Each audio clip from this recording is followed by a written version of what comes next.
Good morning, everyone. So I'm just going to go through this hidden poem assignment with you today to just show you how it can be done. It's really simple but also really fun, and it's a great ELA and art fusion project. Okay, so I'm going to scroll past the first couple pages and I'm going to get to the you will need list. So you will need a page of text. I've used an old book that was kind of ruined already, but you can also use a newspaper, magazine, even maybe a recipe book. It's totally up to you. Anything with a good amount of text on it. You'll also need a pencil, a black pen, and or a marker. And then later on you might need some colors for illustrating purposes, okay? So the first thing that you're going to do when we go through the steps is you're going to choose a random number. So my random number that I've chosen is 253. So I'm going to scroll down to my random number list and I'm going to find the number 253. 253. My word is grief. So if you guys don't know what grief means, it kind of means big time sadness. Grief. Okay, but I can do my title and stuff on my poem later, but I'm going to write at the top for you guys because I'm just doing an example. Okay, so then we go to the top. Step 2, find the number and read the word. Think of an object or a symbol that represents that word or theme. Draw your image over top of the text using the space well. So when I think of grief, it's kind of dark, but I think of death, of loss. So the first object I would think of is kind of a coffin.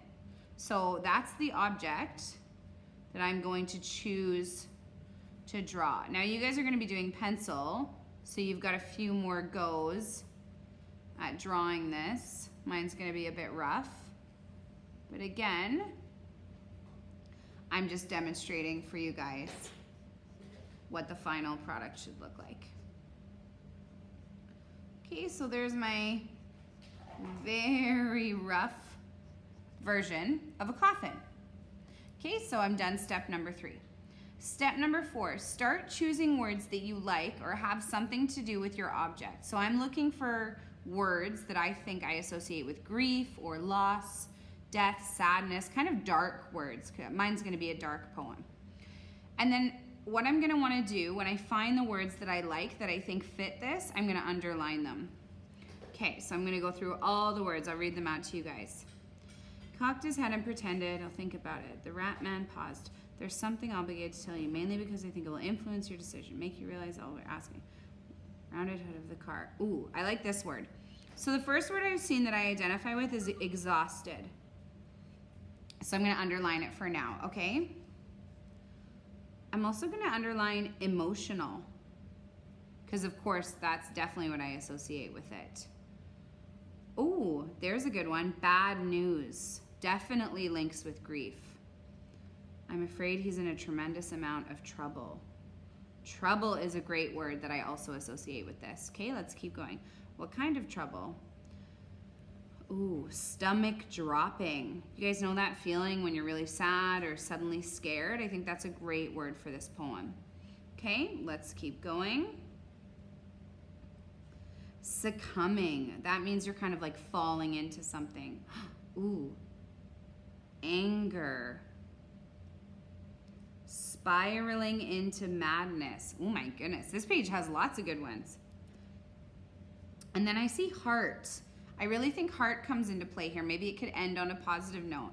So I'm kind of just picking random words, and by the end of it, I'm going to see where my poem takes me. It's kind of like random poetry, but it ends up being really, really beautiful.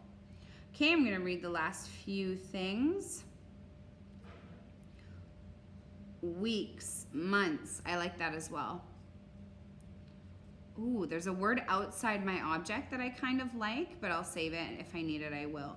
Ooh, I like this word too, quietly. And I think I'm going to leave it there. Okay, so I found the words that I've related to the word grief. Next step, draw a shape over your chosen words. So if you guys scroll down in the assignment as well, if you can see my iPad, you can see this is more of like someone starting the project, But once you've gotten into it a bit, some people have like underlined, outlined their box. They've started to draw objects. The really finished, beautiful ones have colored it, added stuff. So this is what we're looking for, your final product. But I'm just gonna show you the beginning product right now. So Miss Cassie kind of taught me a little trick. If you want your boxes to really pop around your words, she told me first draw the box around your word. And you guys don't have to do boxes, but you do have to do something to make the words pop out. But I'm just gonna do boxes now for the sake of it.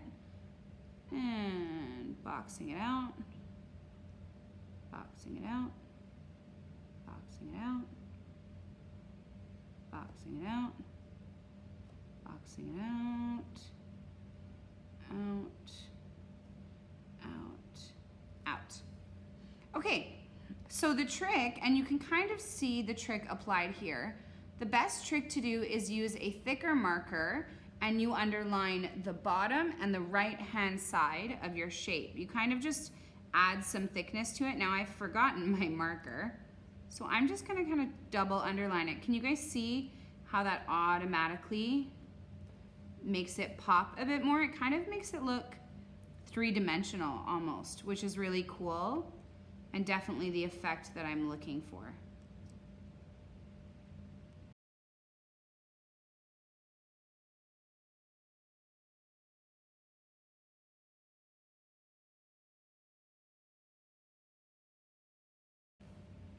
Okay, so now that I've made my words kind of pop out, let's just go back to the instructions just to be 100% sure I'm on the right page. Draw a shape over your chosen words, check. Make your words stand out by adding dark lines around your text shape, check. Color your object or draw designs to fill in or leave it blank. Black out your background text that is not needed. Title, date, and sign the poem. So I wrote grief for you guys, but I might choose a different title once I'm finished. So I'm going to finish this poem and I will show you guys the final product.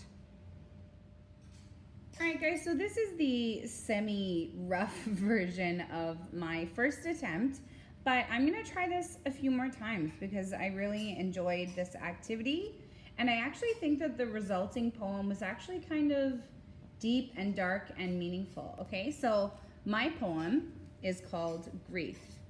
So my poem, again, it doesn't have rhyme scheme, it's very free verse, but remember, poetry can be anything.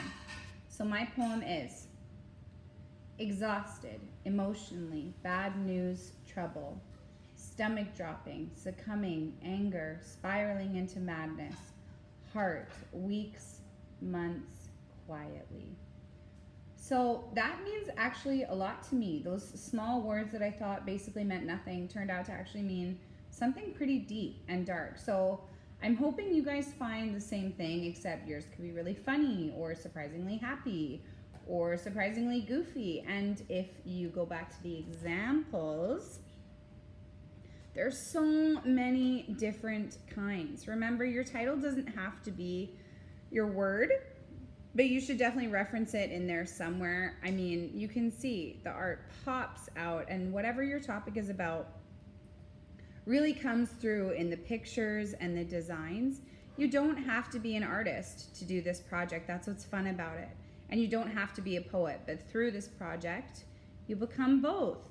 So scroll through the examples, try and find some text online, pick a random number, and don't be afraid to try things, you guys. If you don't try it, you will never, ever experience how awesome something can be.